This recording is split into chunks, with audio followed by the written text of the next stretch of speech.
Right. Ladies and gents, welcome to this week's episode of the Elemental podcast. I am Dean from Elemental, and today we have our very first special guest. Oh, on the first. Ali Jeerooburkhan. How are you, mate? Yeah, all good, mate. You all right? Jeerooburkhan, was that right? Was that right? Did we get it right? Jeerooburkhan. Yeah, everyone gets it wrong, mate. It's all good. Don't worry about it. Yeah. How are you, mate? Are you well? Yeah, keeping well, mate. Keeping busy, gearing up for the summer season. So very good. You are at the Manor House today, I see in the background. In the background there. Yeah. Setting up equipment for open decks tonight. We have an open deck night at the Manor House. So yeah, hopefully going to discover some new talent. Yeah, got the opportunity. Lovely. I'm looking forward to coming along and seeing if we find any new DJs, new artists, and see some new faces for some of our future events. Definitely. So, a little bit of a backstory on Ali for people that may not know. If you're from the Tunbridge Wells area and involved in the events world, you will probably have seen Ali around. If you haven't seen him, he'll be in the background somewhere because a lot of the events in and around the area have got some form or all of his kit involved. Ali currently runs Fusion Events, which is a private events company in Tunbridge Wells, offering DJing, private hire of equipment, sound and tech, bits and pieces. So we'll dig into that and exactly what he does behind the scenes. You're also involved in theatre stuff, is that right? Yeah, I do a bit of freelance theatre work as well. So at the Tunbridge School Theatre and then the Assembly Halls, which is actually just down the road over there. So do freelance there, very nice. Building, tech side of it as well. Yeah.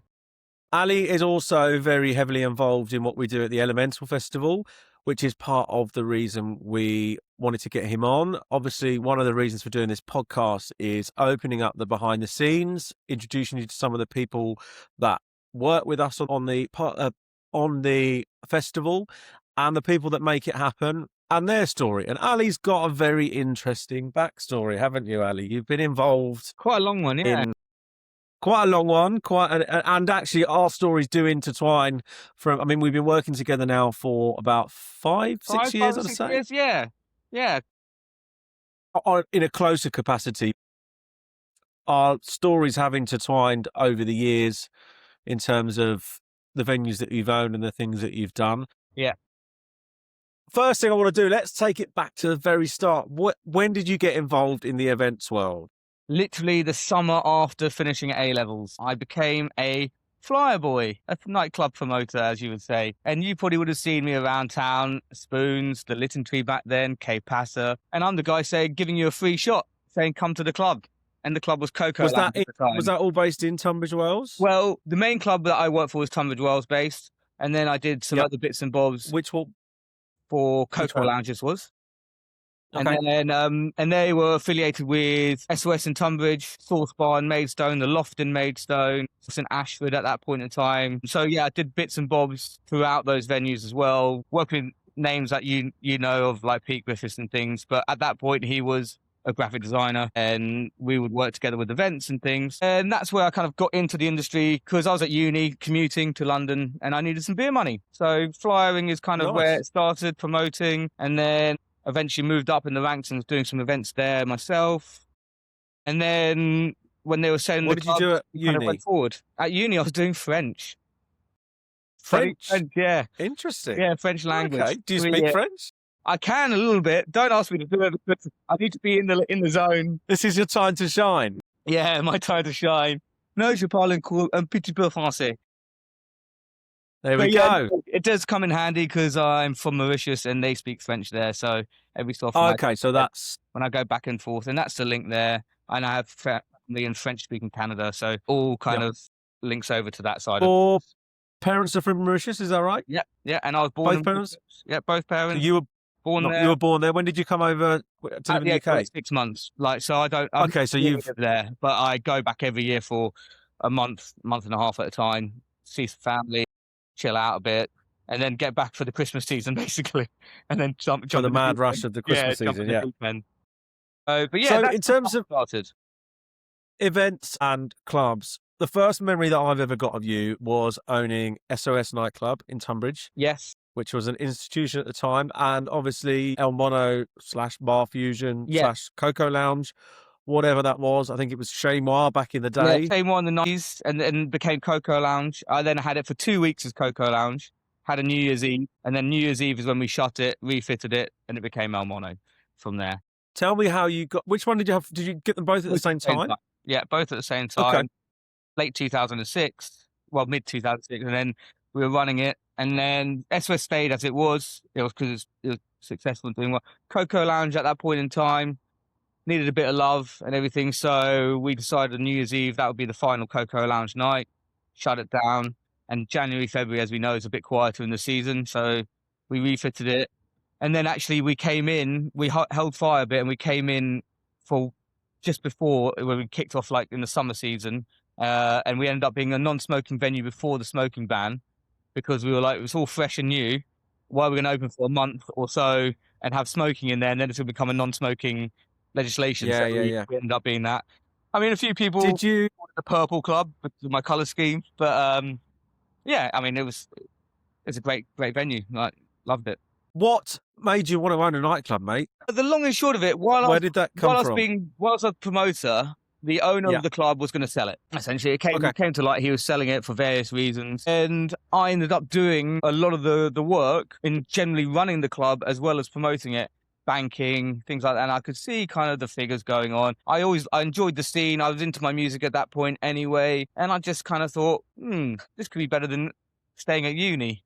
So, I mean, luckily for me, I was in a position, family-wise, that because no one was going to give a person of my age a business loan. So, family-wise, I approached them, I showed them what I was doing, weekly turnovers and everything, and I said, we can make a go of it. No one else is running it. I'm running it now, except the money's not going to us, kind of thing. So, we took a punt on it, and it took off. It was great. The time of my life doing it. It was amazing.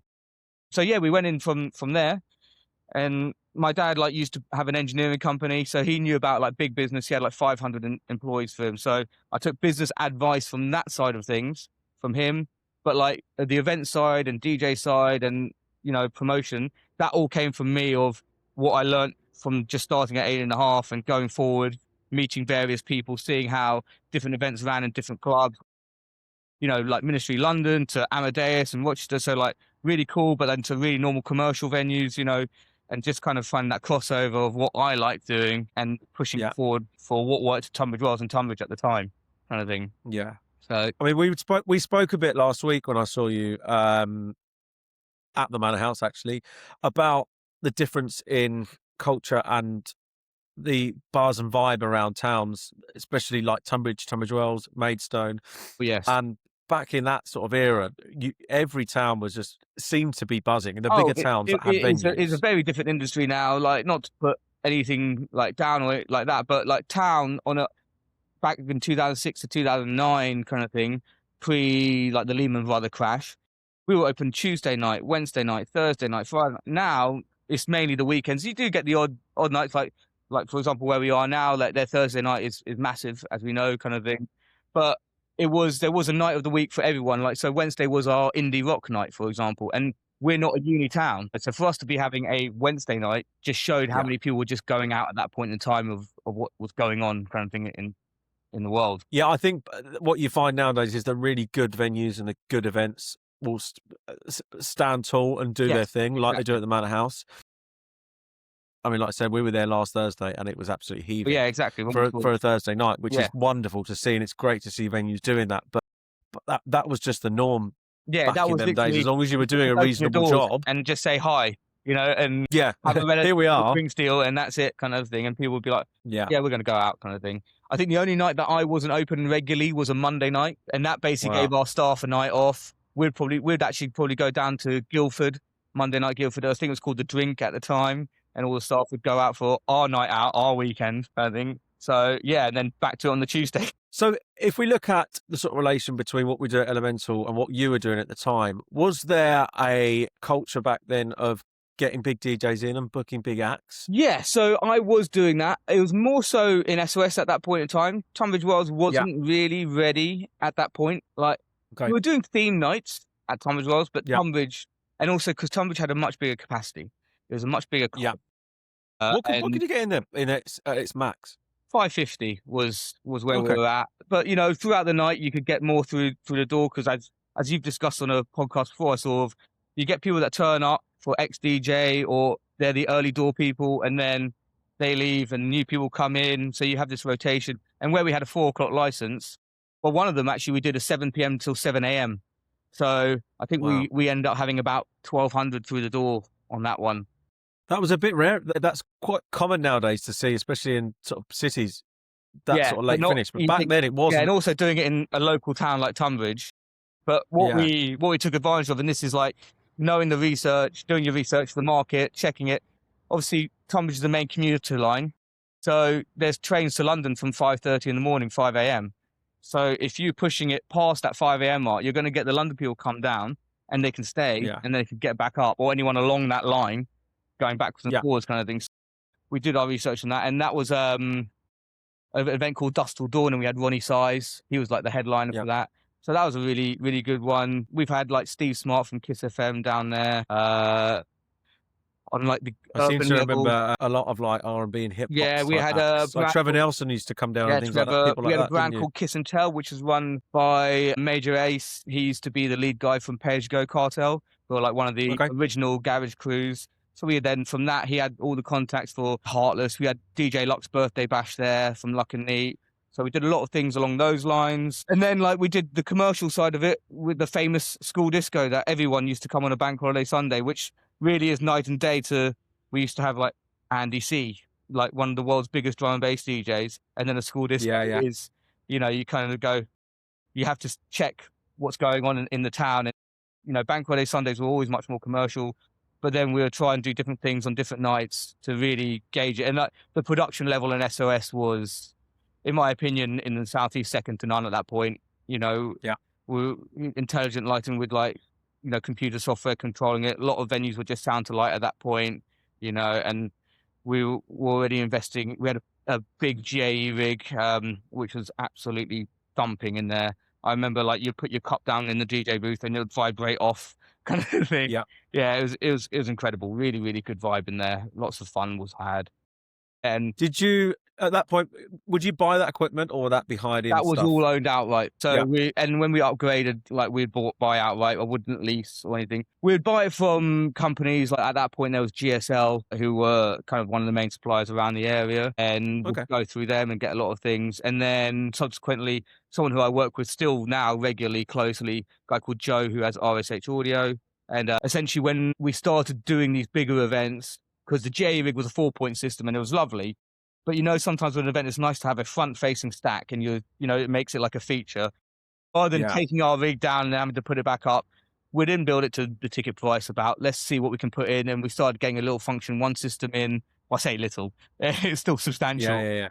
to fit into a club space kind of thing. And we'd put that in, and we'd put a stage in and have it just to make the club feel different for an event night. So Yeah. people feel like there's value to their ticket. It's not just a lineup. The club is Yeah. being transformed. Because otherwise, if you're going in there regularly and you just see the same thing, you're not going to feel like you're getting a good value for your money, kind of thing. So yeah, it started off from there. I was really lucky though, because my operation manager, a guy called James Tovey, he had been in the game a long time.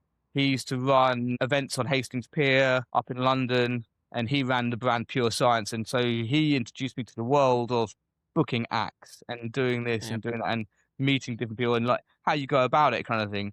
And then from there, we worked together on doing different events and things. How was booking? So you were looking for a headliner back then. I mean, what we're talking, we're 20 years ago now, aren't we? Yeah. How was that process of booking a headliner? What was it similar to now in terms of email systems? Were you reaching out to It agents was via email email? systems, but it was a lot of phone calls, and like Yeah. face to face of, if you knew someone, they'd introduce you to someone and you'll meet up and have a chat. And then obviously you go into like a contract basis where you would start going through the process. And then like, Contracts in the post? yeah, A fax contract machine? Fax. I had a fax. We used to have a franking machine in the office as well, where we would do, like from promotional level mail outs, and Yeah. we'd have a franking machine where we had loaded up with X amount of credits on the franking machine, and you put your envelope in, stamp, and it'll all get sent out. Kind of thing. I even employed my sister-in-law at one point, and we'd drop off all the flyers to her house, and she would envelope them up because she had recently had a baby. So she was on Yeah. maternity. So it was like a little bit of extra money for her. Get the pram out, Yeah, exactly. That's running it. it round. Drive around, walk around the town, hand those bits out. Yeah, it was a very family-led business, but yeah. And then So like, I'd imagine at that time, especially in the early stages, you've very much seen been around the events world in that transfer from flyering and actually face to face, handing out flyers, Social media. right, right through to when was it 2017? Yeah, You sort of came out. literally the end of 2016, we end up having to shut up shop because of planning permissions being granted on the Yeah. on the lease that we had. But yeah, So we by went that from point, social media has well and truly it was taken hold. that really take. We were still doing posters and billboards, that type of thing. Yeah. But the general flyer, you know, I'll maybe do a monthly, not a monthly, like a quarterly flyer.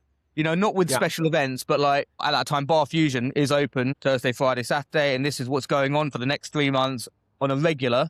And then obviously Yeah. you might have a promotional night, and we'll come in with a Facebook event. Actually, Instagram wasn't even. I just launched Instagram, didn't really use much Yeah. of it. Snapchat was quite a good tool at that point in time, but that's where I was quite a personal owner. It was like, although it said it was my Snapchat, it was Ali at Fusion type of thing, but it was actually me replying to you, and people loved Yeah. that. They were like asking for guest lists, queue jumps, this, and they know it's me who's going to organize it, which is really good. And so I was like, oh man, cool. Where are we? There we go. So talking about Snapchat and it being you at the end of it, that's quite an interesting, because that's one of the things that I really try and do with Elemental. Yeah. In terms of, I'll always try and reply to emails personally. I actually did obviously we use MailChimp and there's ways of mailing out to Yeah. multiple people, but I do a lot of personal emailing, especially I sent all of last year's ticket buyers a personal email from myself. Yeah. And with my own personal phone number on there, saying, "Hi, it's Dean from Elemental. This is me personally. Here's my phone number. We'd love to have you back." Blah, blah, blah. I think that personal connection really helps. Definitely. And like, you know, people would see me on the front door, both clubs, every night. Like, you know, sometimes I'd drive between the both. Sometimes I'll be at one for the whole night, and then the next day I'll be at the other for the whole night. And so people kind of got to know me of that's. Well, that's who I knew of you before we'd even worked together. Was you were always around. You're either on the door or on the dance floor, or in the booth, or there was a face behind it rather than it being owned by a company and you don't really know who's who. You only see his tour staff. That's the thing, isn't it? Where there was chains around at that point, you know, your Liquid and MBs and things like that, and type of, you know, Moo Moo's was down the road from El Mono and or Fusion at that point. You know, they were just, you know, generic clubs. Yeah. People felt. Yeah, there's big businesses behind them. Like, especially because I went to school locally, so you'd see those generations who knew me through school, but below kind of thing, and they'd be like, "Well, we're going to go there because we know that guy." Yeah, and that's it. And then I started DJing like a couple of the nights because I like DJing, and then I was like, "Well, why don't I do some of them?" Yeah. And especially when we were trialing a new night, you know, I'll be like, "Well, I'll do it at first because then you're saving a bit of money." And actually, it ended up being kind of quite a big part of it. Of we're going to go on that night and things, and then we have my residence on Friday and Saturday and things like that. So yeah, it became quite a bit of fun, and I met people, and I could have people warm up for me and test them, knowing I'm going on, so I'm actually going to be there, and it's not word of mouth of no, they're quite good or whatever. I'm literally in the booth with them and going, yeah, I'm actually going to book you more, and this and that. It's good to like discover new talent. Being there and present is the key, I think, to that. If you're not there, you're not going to know. I think that's why, like we were talking about earlier, that you're setting up for the open deck night tonight at the Manor House. And that's a great, we obviously Faz, who's part of the management team over at Manor House, we spoke about it, and I assumed you would be there. Like, I love attending them sort of events to meet people, and you see them in that environment. You see how they are, not just how they're DJing, how they are as a person, how they present themselves, how they.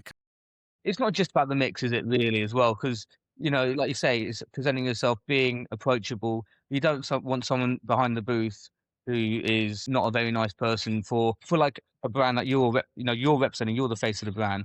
You want someone that you feel comfortable representing your brand, you know, and that's the thing, isn't it? And that's where that personal touch does come in, I think. Me and Luke spoke quite a bit about obviously that culture of obviously Instagram and Facebook and places, and the culture of DMing to try and get gigs and things like that. Actually, in the early stages of your DJ career, where you're trying to make that transition from bedroom DJ to DJing out, obviously you're going to get warm-up sets, and to be able to record your mixes at home and mix two tracks together is not that hard of it's quite once you get the basics of it, it's quite an easy thing to do. But the next step is to go out and learn your craft and learn how to do that in front of a crowd, albeit a small crowd. And it's understanding get them opportunities from your set, and not just going boom in 130 BPMs Yeah, flipping wobbly bass lines and things like that kind of. exactly. I mean, we both do obviously DJ everything from weddings Yeah, and kids' parties right up yeah, to club and festival gigs, yeah, and this is it. that You got to be able to tip. relation. And you look at things like weddings where you're going right from afternoon chill out music right through completely different phases of the day and Yeah, different and I think that side of emotions and different things has attitudes. opened up massively for us. Of before it used to be as, and I don't mean it in a bad way, like the piano tie DJ was the wedding DJ, is what I used to always call it. Yeah, And it would be Common Eileen and this and this and this. And yeah, I think that has changed drastically, and people yeah, actually want a proper DJ who yeah, is in the industry working like bars, festivals, clubs, obviously price point subject to that kind of thing. But they yeah, want someone that is actually gonna mix and not just a jukebox, you know, yeah. actually look. I do, and also the way you address a crowd and Yeah, the way a lot of people they don't want people shouting down the mic or no, trying to hype people up in cheesy ways. That's becoming a lot. They still want people do still want that, and that still yes. comes, and it still comes at a certain price point as well.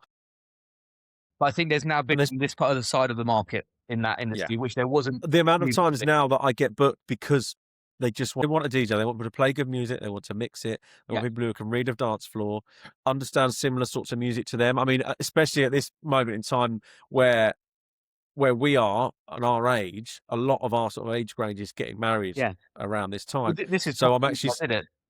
I'm seeing a lot of wedding playlists come through of tracks that I've loved and grew up listening to in your nightclubs. Yeah, this is exactly what I was about to say. Like, part of the reason when the planning permission was granted, I could see what was going to happen. Of they offered me a 1 year rolling lease on the Fusion at the end of the stint there, and I was like, I can't run a business on a 1 year rolling lease. So I looked at an exit strategy, and obviously I had all the equipment from the clubs, and I was like, right, well, I can start off with this. And I could see from at that point I'd been 10, 11 years in the club world. Well, those guys are now early 30s, getting Yeah, married. Well, I've been the DJ for them as well, or I've been the guy at the club, face of the club. If I sign an events company, they may approach me and go, because they want that type of music, like you say. So it kind of led on. It was a natural progression for me yeah, because when the clubs shut, the industry was changing anyway. I could see little things, and I was in my head planning a refit at that point in time, which is why I didn't even take the 1 year rolling lease. And yeah, we because when I bought the clubs, obviously, like I said about the smoking ban, neither venues of mine had gardens or terraces. They were just pedestrianised areas, so you couldn't sit there with a drink outside. So I had little plans to see what I could do about making yeah, areas to diversify out the venue. So yeah, it did kind of come at the right time for that venue. And then there's yeah. nothing really available at that point in time which had a garden and the right space. And even now, I still think that. Like, otherwise, I may well have gone back in the game. But I think you need to be able to be multifunctional now in this industry. And a pure, just open 10 p.m. to 4 a.m., no food, no cigarette smoking area, no nothing, no garden, probably doesn't work as well as what it did back when I had them. No, no, and you see that with the Manor House and how that's thriving now, I think. Where you've got a complete 360 event space that does everything from like it's a beer terrace in the afternoon, Yeah, open deck nights, you've got yeah, speed dating going on and things like that going on there. yeah. You've got the garden out the back where you can put sporting events on and pizza shack, and then but at 2 o'clock on a Friday night it's a functioning chaotic nightclub Yeah, and it's a busy. full nightclub and, like, full production, everything, and that's the thing, isn't it? And you do Yeah, need that, I think, like, and this is where, I've moved on from that, and I'm doing what I do, which is really good. I'm still in the industry, I'm still in the yeah, nighttime economy, as you know, with the Little Bar Lost, with Faz as well, so keep my hand in that way, and it's a good way to meet new DJs and find new talent, and, again, we do different things from, obviously, house events so Friday and Saturday. okay, so in terms of what you do now, obviously you've got the private events company. You'll go out and DJ and you'll hire equipment for them sort of things. A venue like Manor House, for instance, what do you do and what's your role within that sort of ecosystem? So my role in here, well, so I've known the family for a long time, a very, very long Yeah, time. So Shaps, who is the main man at the Manor House, he was the manager at Picture and Piano when I had my club. So we've worked together for a long time.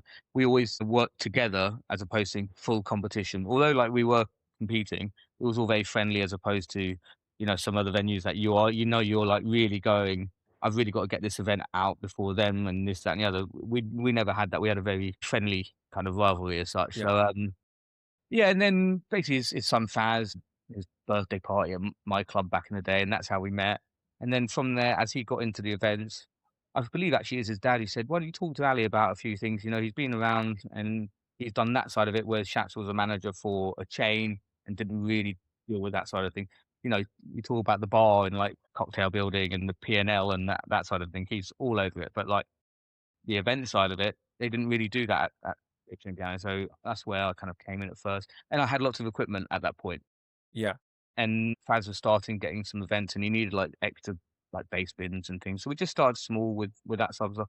And it just grew naturally that we liked working together. And Yeah. then he was booking me on some events, DJing and stuff. And then during lockdown, that's when it really kind of fell into place with me and him of they were doing the daytime brunches, which end up going till about 1 a.m. So they weren't really brunches as such. But you know, No. obviously we were Linger on. all twiddling our thumbs, weren't we, during that period of time? So they were like having the sit down things with me DJing, and I was like obviously only booked to like 12 till 5 or something, 1 till 6 for the brunch bits. And I was like, what am I going to do now? Just go home and or go round the socially distanced supermarket and do whatever. So I just say to them, I'll just carry on, shall I? You know, and I did it, you know, just did it for the same fee as the brunch fee was, just to Yeah. help the industry. We were trying to just encourage as many people to come out, obviously safely at that point in time, to do things. And then I had a few things happen in my life at that point in time, as we've discussed personally. So I asked them to put an event on for West Kent Mind. I did a 12-hour DJ set, a marathon DJ set for charity kind of thing, and I had a few guest DJs come, a couple of my old residents, couple of the guys that you know from town who've done Lost and things now. And I was on every hour, and then I do have people come and do a little back to back with me at certain points. Yeah. Nice. You raise money for West Kent Mine for a 12-hour DJ set kind of thing, which was a really good thing to do. And then that really kind of pushed on. And then obviously we came out of we went in and out of lockdowns, didn't we? But different events were coming on, and at that point, I started having all CDJ, like all the new CDJ technology and things like that. And to meet the tech riders, he was coming to me because I'm a local guy, rather than having to go somewhere, drive to London, pick up the decks, and this, that, and the other. So it all kind of started stemming from that. And then this opportunity came up with the little bar and Lost under the bed pub in Tunbridge Yeah. Wells. We took on, and then we We'll now get to Lost in a minute. We'll have a little segment on Lost yeah, because no, that's but it's just obviously like that. from that we end up Yeah. working more and more together, which then has Yeah. led to the more events here back at the Manor doing brunch parties, open mic nights, open deck nights, you know, and it's just that friendly relationship that's all kind of come together. I mean, Faz does his own thing with his own student night events. I'm just kind of involved if he does book an act on that one, then he needs some tech riders and Yeah. all that. So, or if he wants a DJ, an extra DJ, he might get in touch with me if I'm available, and I will do a set there as well, kind of thing. So yeah, there's a lot of fluidity with our relationship. It's a really nice, friendly relationship, and I find that across the essentially, board I'm though, there. with a lot of the people that we work with. Obviously, you and Faz work very closely, and Shaps work very closely with the Manor House and Lost. And you guys are both involved in different ways in what I do and with the festival. But across the area, there's a real good community of people. Like we can go in, we can sit in the Manor House, we can have a beer, we can have a coffee, we can sit there for hours talking nonsense, or we can talk really business minded stuff and coming up with ideas. Everyone's Yeah, open to. But that's creative freedom to go, what should we try things? Should we do this? What do we think about this idea? And there's no sort of gatekeeping vibe to it. It's not like, well, no, this is my space. We do this. You're our enemy because you do it somewhere else. Just a great community to be a part of, and that's what I've always found. Obviously, when we started putting events on, I knew of you, and that again links back to the nightclub days of I knew who you were, and just through social media knew what you were doing now was a easy way for me to go, okay, well, I know that guy, I know of him loosely, and I know that he's involved in that sort of world. Let's reach out, let's have a chat, and let's go and have a coffee or a beer and yeah. or some dinner and just talk. And from there, It's ended up being a really nice, being a good friendship as well as like a good working relationship as well. That's the thing, isn't exactly it? that. Now I consider you a good friend. You're very, we do private work together all the time, back and forth in bits and pieces. And Oh, you're buffering a little also, bit there, mate. does that mean buffering? We back? You are back. You are a little bit pixelated, but your voice is not roboty now. Fine, we can tweak that. We can play around with it. Yeah. So it's always been a really good atmosphere and a really good vibe, and just nice people to work with. And that's one of the things that's really helped us with the festival, and as we've grown, is having a team around us to be able to, and people like you to be able to go, right, Ali, I've got these mad ideas. What do you reckon? Yeah, how can we make it work? What do we need? Who do we need to bring in, etc. And between us all, it does just work. And obviously, we're going to have Manor House are going to become a bit more closely involved with the festival side of things this year as we're growing. And from our point of view, and I think that's becoming more of a common theme across the industry anyway. But collaboration is where things grow, and collaborating Definitely. well with the right people. And I think when you find that nice network, obviously everyone has different ideas, and it's about obviously finding that middle ground and things. But if you've got this nice network of people that are working together, it's so much easier than complete randomers. Although they may be really good in the scene and very good at their stuff, if you are on different, parallel roads, Yeah. it's never going to work. And that's kind of where it all comes together, like you say, with our team that we're now working with and doing things together. Especially in today's day and age, like we were talking about earlier, towns were so busy and you could have 5 or 6 things going on in one space and they'd all have their own spot.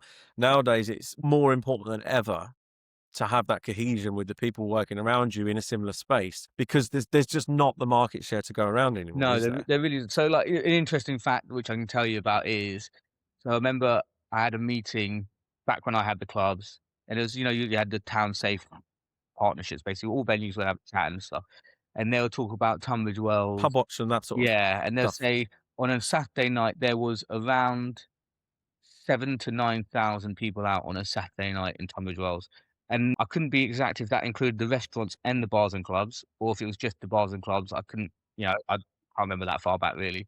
But now it's an average of 2, so that's a substantial drop. That's madness, isn't it? Yeah, and obviously there's less venues in the town, so but again, where people's patterns have changed, they may not be out as late or they're coming out Yeah, later. So there's different things. So again, that too is spread thin between a yeah, town that size kind of thing.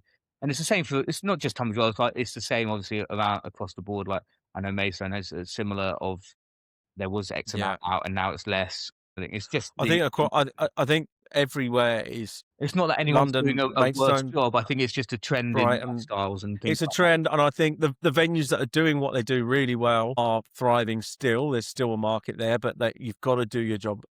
You're a lot more pressure to do that job really, really well to keep them market Yeah. and have like the right venue space that is a bit more Yeah, I mean, now you're seeing, like, multi-use. restaurants diversifying. If they have a function room, they may be putting DJ nights on now for after dinner, Yeah, things of like course. that, So we see try that in Tunbridge Wells, don't keep we? you out, and that's the thing. And, yeah, like you said, there's a restaurant in Tunbridge Wells that's doing that now, and good for them, and I think I've been booked for numerous restaurants where they'll put me on really chilled early, and then from 10 o'clock you just build the vibe. And the idea for the restaurant is to hold people in that space rather than them at 10:30 when they finish their meal getting up and going to find another venue. Well, you're here, so keep spending money in our place. yeah, no, I remember, like, jam nights used to be, like, a pub exclusive thing, to see Yeah, live music, and now most restaurants seem to have a live singer on a Friday night while you're eating. yeah, And things like it. It's just that diversification now to give a bit more for your night than yeah, just sitting down with a Spotify list and having a bit of food. Which obviously some yeah. people do just want that because they might find it too loud and whatever, which is all, people's opinion, taste and everything. But you do see a lot more things going on now. Like you say, so the competition is fierce now for less people out, and that's Did you? Am I right in thinking you owned a pub at one point as well? I used to have the Cross Keys, which was Cross in Keys, between yeah. as well. And I mean, I had that for a few years. That was a bit of an odd one there. So that was like an idea that my dad wanted it essentially Okay, because he was retired at that point. yeah, He was a business guy and he'd always been doing things kind of thing, and yeah. he wanted it. And Wanted then something to play with. basically he wanted something to have put his teeth into. Yeah. But then there was a few family things going on at that point. So then, and he had a few health issues. And really speaking, he did it, and then suddenly I'm basically running the pub as well, which is just interesting. Naturally, Yeah. because you're in that world anyway. Yeah, he was like, "Oh, Ali, well, I you need some help. So yeah, we ended up doing that, and so what we did there instead, because I was quite straight with him, and I said, like, "We can make money, but at the same point, I'm open on a Tuesday night till 3 a.m., a Thursday, Friday, Saturday till 4 a.m. That's just Tunbridge Wells. Tunbridge was still going at that point, and I think we were still SOS at that point, and then it was gonna become AMP in 2014. Yeah.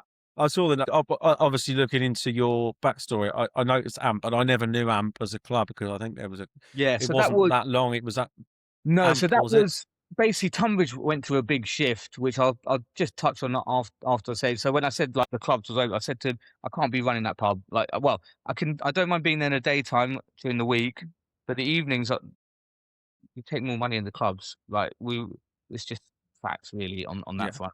And then we're doing Sunday roast, and I was having to get there to make sure the chef is doing what they're meant to be doing. You know, because I was a very hands-on owner. Well, the chef was great, but I wanted to make sure it's all prepped, ready to go, that we're yeah, opening at 12 and roast is ready at 12 and not people sitting there waiting for an hour because we've been a bit slow on doing something. And so what we did in the end, we expanded the kitchen, we put a conservatory on it, increased kind of the potential of the venue, and then relisted it and made a bit of money that way. Because maybe now I'd consider it just as a little yeah. side hustle kind of thing or something else to do. But yeah, it Something you can go wasn't to where I bed wanted earlier to for. be. Yeah, it wasn't where I personally wanted to be at that point in time. If it was part of the whole umbrella and my dad was going to deal with that a little bit, and then I'll just help here and there if they wanted to do some fun events and things. Cool. So we ended up having that for about 3 years and then did a little flip on it. So that was fun. But yeah, so going to the AMP thing. So Tunbridge went through a big change, as you are aware of. So Yeah, we used to have the wharf, which was on the river, and then you had the station house, which was Mojo's, and then Castle Gold Bar. the Wharf was a brilliant pub. The wharf was a great venue, Loved the, and then loved Southern the. Letters was there as well. So there was a few Yeah, things going on, and then the wharf went, and that really hurt town. And then Mojo's went through a bit of a phase, and then there was a few other venues that which shut one was down. Mojo's? Was that Station House? Station House, yeah. Yes, yeah, yeah, yeah. There was quite a few other pubs that shut in the area.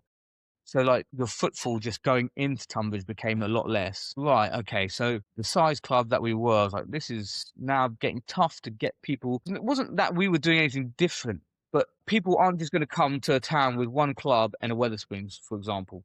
I think this is the thing as being the club as well. If you're a bar or a restaurant, you're obviously trying to take your piece of people in the town.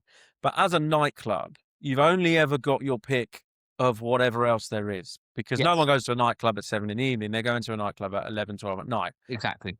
And they're going after either going to a pub, going for dinner, Yeah, going to a restaurant, going to the cinema. And then you're always, as the nightclub owner, you're always that final point. So if you've got, and back 20 years ago, obviously 20 years ago was probably the early part of my clubbing days, and a lot of that was in Tunbridge, so I knew the areas yeah. very And well. I I remember, know the I spaces that remember Tunbridge used to be busier than Tunbridge Wells.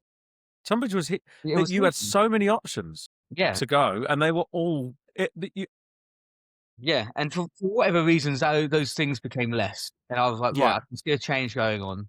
yeah. And you're Or suddenly you've gone from like 12 busy venues, and you're in the middle of that where everyone goes at 12 o'clock. yeah, Boom, into the nightclub. Suddenly you've got, I mean, I don't think you've got two or three now in Tunbridge, no, really, proper nighttime venues, have you? no, you really don't. And I mean, I live really close. I can walk into the town. Yeah, I mean, I do go there for a bit of dinner, but if I am out, this is going to be Tunbridge Wells now or out of town because there isn't yeah.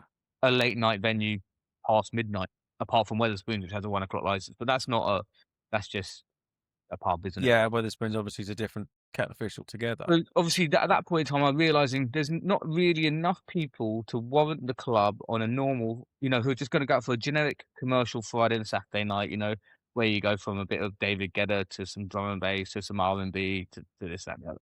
So I decided to refit the club one more time, and we split it into 2 rooms and changed the orientation of it. And we had a big stage one end, and we called it AMP, and it was basically meant to be the all music project. That was Okay. the idea. I still talk about this with Faz and a few other friends who are in the industry, kind of trying to pinpoint what the issue was, and it wasn't the venue.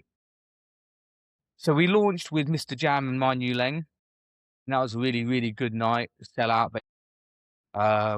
Actually chatted with Mr. Jam there at that point, and he was like, "I can't believe this is in Tunbridge. This is great." And somebody actually commented on his Insta story or something or other, I forget now. It's still a Tunbridge crappy venue essentially and he went, "Well, I think they've done a great job." He commented back, and I thought that's really quite nice of him to do that and defend the industry especially kind of thing. I thought that's really good of him. And then we had like Wilkinson, we had a Metalheads night with Goldie, a General Levy, a few. We were doing all sorts. Big names in Yeah, there. we had a Ministry of Sound house night. It was a Euphoria dance night. Sorry. We then had A-lister Left Wing and Cody and Martin Ikin all on one lineup. We were doing lots of different things, and I was trying to keep it between the £10 and £15 mark on the ticket price, which, as you know from booking acts, that's really tight when you're talking about the running costs of a venue, etc., and things like that as well. Back then as well, the fees were probably a little bit higher as well, weren't they? Than they There I think they've was leveled a touch. I mean, when Wilkinson was multiples of thousands, let's just say, Yeah. I don't want to say exactly because it's a contract still, even though it's an old contract and things, but Yeah, of course. Yeah. and then on that, you couldn't just have one, you had a couple of people on the lineup as well to fill it out kind of thing. And what I was finding, people loved the light, they were really keen, and you're only getting 400 to 500 sales, and you're thinking, I needed to be a sellout for it to be worth it, and then the bar money would cover all the other stuff kind of thing. And you think, Yeah. and essentially what people were saying is like, "But I can see them in London." It's kind of what I was hearing. And they were like, it was almost like they didn't want to see them in their local town because they Yeah. were making a big event of it, of Train Beers and out in wherever, and then to the famous venue, whether it be a Fabric, a Ministry, Egg, Cable at that point, different things like that. And I was like, okay, that's interesting to hear. But then when you do your normal night and you just put like some cheap drink deals on early doors and things, there's not enough people in the town. So it was a bit of a catch-22 situation with Tunbridge. And that's when I Yeah. decided at that point, it's probably not worth keeping that one going. Even though, like, from an atmosphere point of view, when those events were on, they were fantastic. Really, Yeah. really, really good fun. But it's Is that gonna a get lot of that comes down to the overall experience as well? Like you say, people, if they want to do a big night and they want to see a big act and they get the train journey, there's so much option in London. You can make a day of it. You can go and see some sites yeah. in London And while also you're there, and Brighton then was all singing and dancing back then as well. There was more yeah, venues in Brighton going on as well, doing a lot of big scene in Brighton at the yeah, time. And really. like I said, no, there's nothing apart from going to the club and doing that thing of coming to your event. Tunbridge had There's nothing not else a to offer. lot And to that would be offer. missing what I was finding. They'd be like, "Oh, well, we just go sit in Tunbridge Spoons until you open, or until like the secondary headliner starts, or whatever." Yeah, I do get it, and we often said this. A few people said to me, if you could have airlifted that venue and put it into Tunbridge Wells, for example, at that point in time, or into Maidstone at that point in time, and things, it would have been a whole different story. Kind of, Yeah, it's just that the club essentially outgrew the town, and the town didn't stay where it was, and then subsequently it was owned by a couple of other owners after that, and they experienced the same time. when was the fire? There was no fire. That was the venue back in the day in Hildenburg that had a big fire. Was it? I thought there was a Yeah, no, fire there. so But that one, just the owners of that building they did show us the plans at one point, because we toyed with the idea of investing with them about this flat, converting it to flats. yeah, Oh, I think. Oh no, you may be right, but I think that was built during the building work now because it's being converted to okay, flats. fine. And I think during this conversion there may have been an issue because the building works are stalled for whatever reason on that one. Yeah, even like the owners subsequently after me, I mean, one of the owners put Chase and Status in there, right? And that's huge. Yeah, They had Charlie like Sloth at that point, and he was huge. And hundreds of thousands now for yeah, Chase and like Status. This is ridiculous. and again, busy night, but you're not generating enough through it. And that's just the kind of the state of it really at that point in time. And I was like, okay. Whereas at that point, Fusion was going, and it was one in, one out Friday and Saturday night. Thursdays were big when the students were back and everything. And then we had bank holiday Sundays, the odd Tuesday here and there. And I thought, well, I mean, it was doing great numbers. I couldn't believe it, kind of. And I was just like, okay, we're going to focus. I'm going to focus on this. And Yeah, also at that point, my life had changed a bit. I'd got married at that point and things, and I thought you do need to prioritize personal life a little yeah. bit more. Well, you Your do, and family this life becomes a more of a is one thing I focus. think you guys have touched on it in previous podcasts. Of this industry, it absorbs you, and don't get me wrong, we all love the industry, but it can be Yeah, a 24/7 industry as well. Like, you get home, you're thinking about the next event or what you've got to do, especially with our stuff as well. What equipment do I need to get prepped for the next event and load it yeah, in, this, that, and the other? And then you've got like you've got your own elemental events. I've got fusion events. I've got the bar. I've got events at the manor going on with Faz, and it just Yeah. takes over. So you imagine when I had 2 clubs running it all, obviously I'd Yeah. manage it. It's your baby, isn't it? Like you want it to be. Yeah. And I just kind of thought, well, I need to focus a little bit. So by just going down to the one at that point, it made sense for my life at that point in time anyway. Yeah. If what I was doing worked in the town as well, I probably would have given it a bit more of a go. But you could see the writing on the wall in Tunbridge, regardless. Maybe someone else could have done better. I don't know, Yeah. but I kind of think I gave it a really good shot. And obviously, as you knew, SOS was busy and it was doing well. And then the town, you could see what was happening in the town, and that's when it all happened as part of that. It wasn't just Yeah. one thing. You couldn't put it on that. So Fusion carried on a couple of years after that. Yeah, that's carried on for about 2.5 years or so. Yeah. And we had first refusal on renewal of the lease. It was a 5-year rolling. And then the RBP at that point, which was owned by Westfields, I think at that point, Yes. they applied for planning permission for basically our building, the bit behind which is called Eli Court, which is like a covered area where they've got lots of little stalls kind of thing.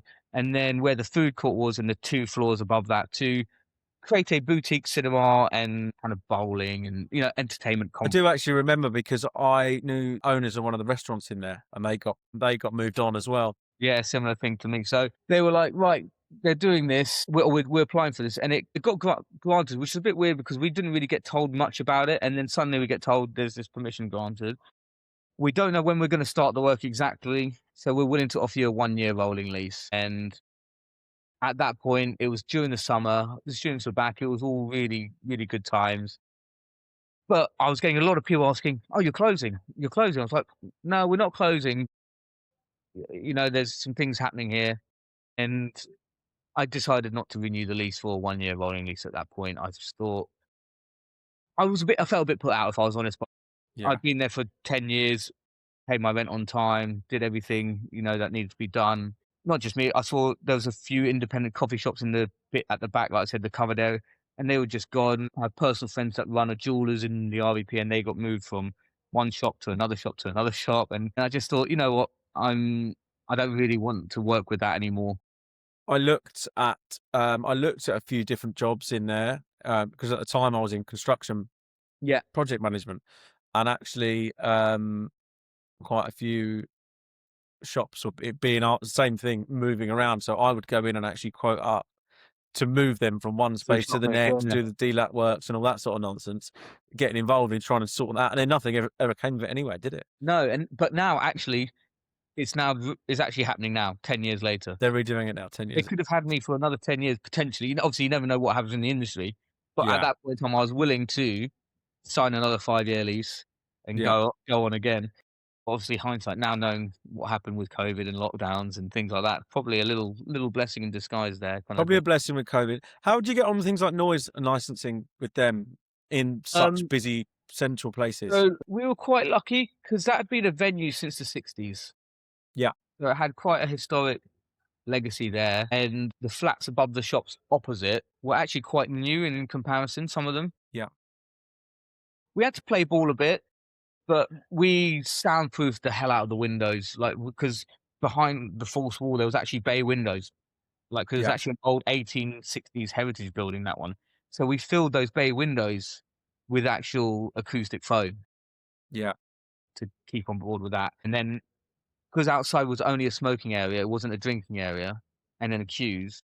Well, it's just a pedestrianised area. We had our little smoking bit, but if you're outside of that, you weren't really our responsibility. yeah, So yeah, we just we never really got noise complaints. The only thing that we ever had to do was make sure that the street was clean at the end and things like that. So we'd always make sure half an hour clean down, yeah, at 4 o'clock in the morning, another half an hour cleaning. yeah, But yeah, yeah, on the street as well, you're sweeping up the cigarette butts and things like that. No, and then we just had to monitor about, because where we were, we had the pedestrian precinct, and then there was a road along which had houses on it. So we'd just basically at the end of the night try to make sure if you just go straight down the pedestrian precinct and left is where the taxi rank is. And at that point, taxis were allowed to pull up outside. They put like a temporary rank in from like 2 a.m. to 4 a.m. because of the I numbers think I that were remember coming that out. actually. So yeah, we could just get a cab from outside. Yeah, so we just had to kind of manage about crowd dispersal at the end. But noise wise, where we had really insulated out, and we did have a sound web installed. We had a crossover and everything. But I mean, What's one of them for the purpose of the? basically, a crossover, it sets your limits to frequencies and things like that. On so even if a DJ is pushing it, this crossover will kick in, and also so one for like actually your top end volume, whatever dB level you set it to, that's kind of where it's going to be. But also, you'll do some noise monitoring around, and you'd have your monitoring stand outside maybe where the Betfred was, because above them they had some flats and things, and you'll kind of see what frequencies are peaking and kind of coming through that acoustic foam and things. Our ears don't hear everything properly anyway. So when you're in a club, you're only hearing X amount of percentage of the song that is in the production level, as you know from making songs yourself, kind of thing, doing production. So depending on what system, some bits don't come out as clearly as in other venues, kind of thing. So what we would do then would go, you basically plug your computer into this software, and you would go out and you could talk about and see, like, so on the mid high pass you can knock out certain frequencies and things, and then on the low end, right, don't go below 40 hertz, or you can go down to 20 hertz, because actually it doesn't affect that building at all. And so we'd knock out certain things to make sure we didn't have those issues. But we did that before anything happened. So we didn't actually get any complaints, because we had done that due diligence work of when Yeah, we, and so when I upgraded the system, so it was a Martin audio system in there. It was a fantastic little system, this one. We had two double 15 subs and some Blackline 15s point source around, and then we had monitors. And then I got Element 5 in, a guy called Ian who runs a company called Element 5, and they build custom systems. And because we were getting a few more events into Fusion, I was like, right, it needs to beef up, like, because we were having some house events and drum and bass events, and we had some reggae events as well, actually. And I wanted to get the system really on point, that we didn't have to keep hiring extra bits in. So we got a 18-inch sub put in, which went down to, I think it went down to 30 hertz, if I remember rightly. And then they put two little just tweeters. So a tweeter above the booth and a tweeter at the end of the dance floor, just to fill in those high ends. And from that, we never needed to hire another system in for Fusion, like for any type of event that we were going for. And even then, obviously, we get the system with the amps, and then we put that back through the crossover just to make sure. But obviously, what was handy is the guy was local, Ian, and he'd come to the venue. He looked at it, and he actually kind of designed them anyway to be venue specific. So we didn't have to do much with that anyway. It's just more about adding it into our system and adding it another channel to our crossover, and that was that yeah, basically. So yeah, and that's where I learned a lot of my now craft of what I'm doing. yeah. Of Tech side of things. yeah, so I took it upon myself to learn sound and lighting and go through that process. So I didn't have to phone people up. If there was an issue on the night, I could resolve it. Obviously, if something Yeah. completely went kaput, we had spares that we would just plug in during the night and things. But yeah, if you could see there's something going on with a moving headlight or whatever, I'll just check the patches at the right DMX address. For some reason it changed, this, that, and the other. Go through the programming quickly and resolve it if you can. And that's where I really kind of got into that side of it, because I wanted to be, like we said, about the hands-on ownership of, Yeah. not being the expert at that point in time. I'm not, I didn't know what I'd know now, kind of thing, but of you can get yourself out of a hole during the night, kind of thing. I think I'm quite similar with what I do with Elemental. Obviously now, obviously you've got to put the right people in that know that job, but also having a good understanding. Obviously, there's certain things that I bring you in for to the festival, and we've obviously Yes. got Ed, also Fusion, Yeah. who comes in and does certain elements of it.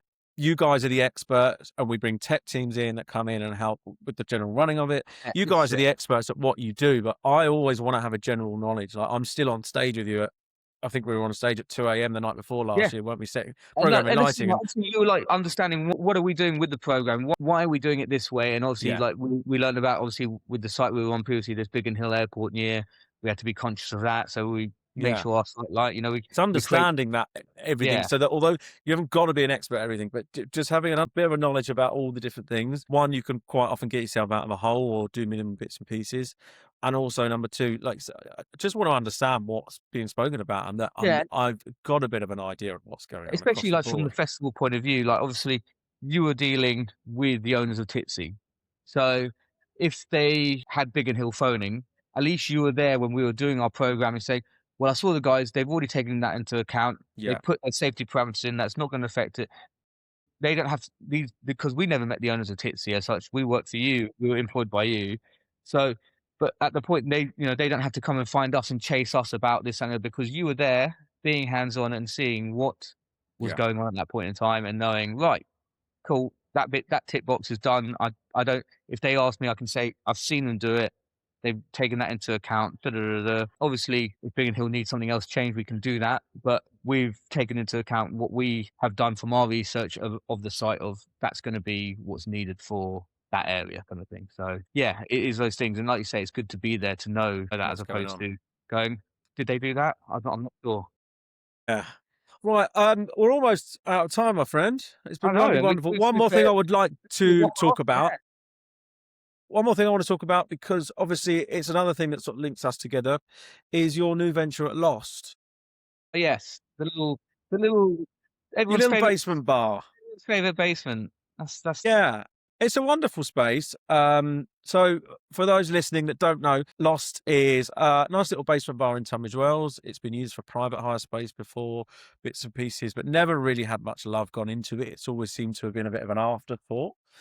But yourself and Faz from Manor House took it over a couple of years ago, refurbed the space, put a wicked sound system in there, and different promoters from the area and across the night and different DJs, including myself, have put on nights in there, and you do normal nights. What made you want to get involved with that sort of venue? If I'm honest, it was like a passion project. It was that thing of Yeah, what can we do in the town to bring some good music that's not just generic commercial music, which is fine. Like I know people like that stuff, but as in we like music. I've always been into all sorts of music and I'm like from Asian to house, drum and bass, garage. I like it all, and I appreciate music. And same with Faz, for example. We're like, right, this space is a good space that you don't need hundreds of people to turn up. So you can do like a music curation night, and if you want to do just disco, you can do it, and you'll have an atmosphere, and you can showcase that and try and do it and see if there's space to actually do something bigger in the scene, And I think it's just one of those things, and it gives people an opportunity to play because, as we said before, it's hard to get on the scene now. It's really, really hard to break through if you're new as a bedroom DJ or just starting production and you're trying to DJ out. It's a platform for these people to come and put something on with relatively low risk of the cap is 48 in there. That is the actual cap, 48 people. So, and obviously, like, it means from the point of view of me and Faz, there's not a lot there for us, but it's about just covering the costs and having a nice venue that literally gives to the music scene.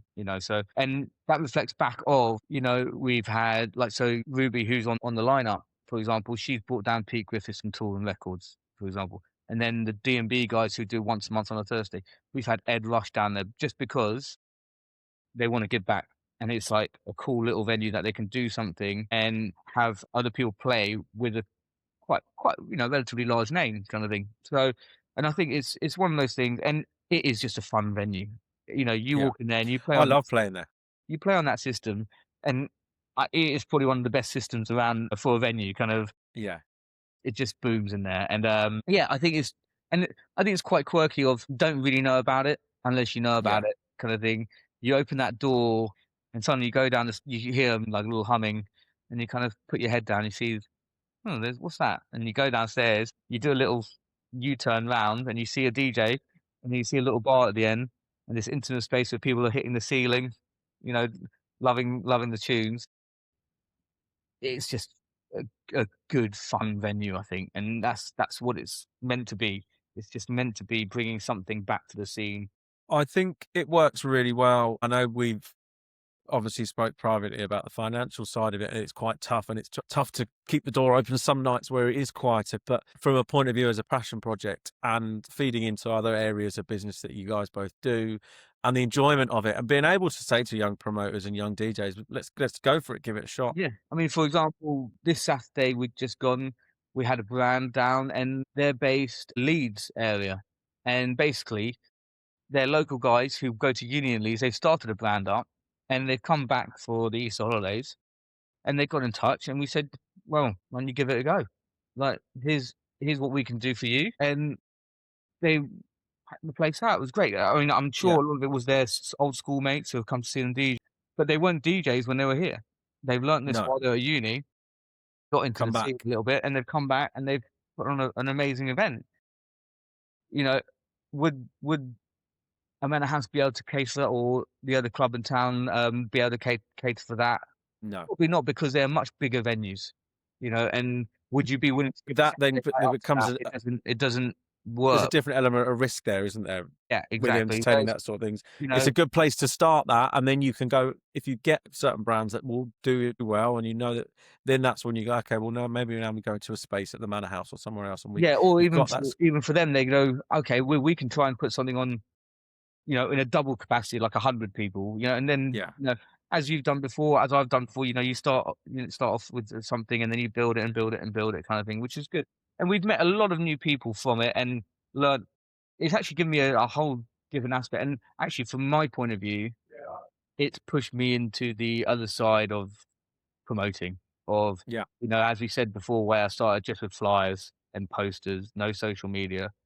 And then the gap that I've had, obviously I've had social media for the private company with the Fusion events, but then getting back into the event side of promoting using the new social media tools, And how that was it's different got me, different to how 20 that, years ago. yeah, really different, isn't it? It kind of, Faxing things over and yeah, crossing and printing, exactly. handing them out, I used to do thousands of flyers. 10,000 flyers for a nightclub, and now Yeah. I think we've still got the original launch flyers, just where we did a bit of a drop into shops and stuff.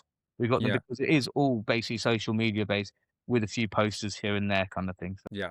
yeah, I mean, yeah, it's given me a nice opportunity to learn that side of things. And actually it's got me back in touch with the bar side of things. So I had done a mixology course back in the day and things, so I've created cocktail menus now back at the bar and things like that. Just Yeah. stuff that I kind of got away from and kind of got more into the event side and production side, as you know, which is what we're doing together, which is obviously very exciting for the summer. Yeah, it's given me another opportunity to touch on the old side of the industry that I was in, which has been it's really good fun. And yeah, and I'm kind of people are starting to know me again in town as like the new generation kind of thing. I'm like, Yeah. oh, I'm back into that one, am I? Well, that was one of the reasons that I wanted to get you on the podcast, really, mate, because I know obviously people see you around now at Manor and at Lost, and people see you around the festival and involved in what we do. They see you on the lineup, and actually, not many people, unless they were around back then, no one's got a clue about Yeah, where you actually came from and some of the biggest stuff that you've been involved in. yeah, From the point of this podcast and showing behind the scenes and the people behind it that are working on it, that backstory has been really interesting to go into and dig into, mate. So thank you very much yeah, it's all for good. coming on. Nice one, mate. And I look forward to catching up at the open date night, and then getting ready for the build at some point. It's Exactly that, mate. gonna be Well, we shall see you. I'll see great. you a couple of times later this week, but Yeah. we've got Ali, AJK will be That DJing as well at festival. And obviously, if you see him walking around stressed, sweating, 'cause on site, say hello or give him a bottle of water or a beer, because he's probably he's doing something tech wise. yeah, exactly. And if you see my hand without a beer, somebody just put one in there. That'd be great, kind of thing. Brilliant. Good. Nice Thank seeing you very much, you. mate. All right, cheers. Appreciate you coming on. We'll speak to you very soon. Laters. Bye bye. Right, now, how do I just click that button here, leave? This is gonna be on the bloopers. Yeah. Oh, he's gone. There we go. So that was Ali, aka AJK from Fusion Events. Had a lovely chat with him. It was a really, really interesting podcast, actually. Like I said in the episode, a lot of people who know Ali now and see him around doing bits and pieces don't actually know where he came from and some of the massive stuff that he was involved in and some of the biggest venues around Kent back in the early 2000s. So that was a really interesting story. Thanks for coming on, and we will see you next time.